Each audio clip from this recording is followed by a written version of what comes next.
Welcome to the RTS Yap Sesh, where you can listen to me go on and on and on about things and stuff. The Black Phone, a movie with very deliberate pacing that creates interest as the story goes on. It's very careful about the amount of details it gives throughout the story that just makes it more interesting because it's like this drip feed of information and you don't fully get the entire picture, which honestly just makes the movie more interesting because your mind wanders a bit. Gets into extremely disturbing territory that makes the more hopeful ending a really good payoff. It just makes it hit. Uses supernatural elements throughout the story in a very restrained fashion, with limitations and rules to it that really just kind of make it not so much over the top. Kind of keep this level of just having it grounded, which again is another thing that makes the movie so much more interesting. And is overall a great movie. I doubt anyone really expected it to be as good as it was when it came out, but when I first saw it, I was like, whoa, awesome.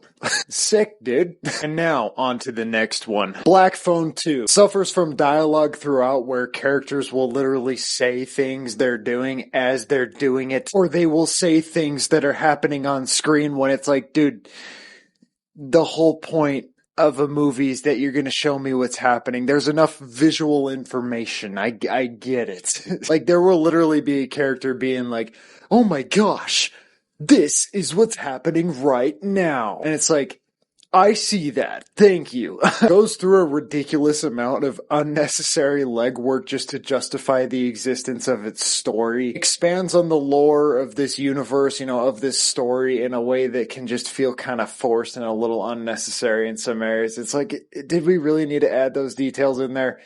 No, I don't think so. Has some dialogue that is laughably bad. Has some dialogue that is pretty cool. When I heard some lines, I was like, oh, that's a nice one. Cool. Good job. He's visually and stylistically just amazing. Just awesome. The movie looks great. Very clearly takes ideas from Stranger Things and Nightmare on Elm Street in so many areas. Sometimes lacks basic logic in its storytelling. Delivers on some really cool looking action scenes, which isn't really something I thought I'd be saying about this, but man was it cool. Has emotional moments that actually hit, and overall is a pretty good movie despite its flaws. It's definitely got more issues, I would say, than the first movie, but it's a pretty good one overall. It's fun.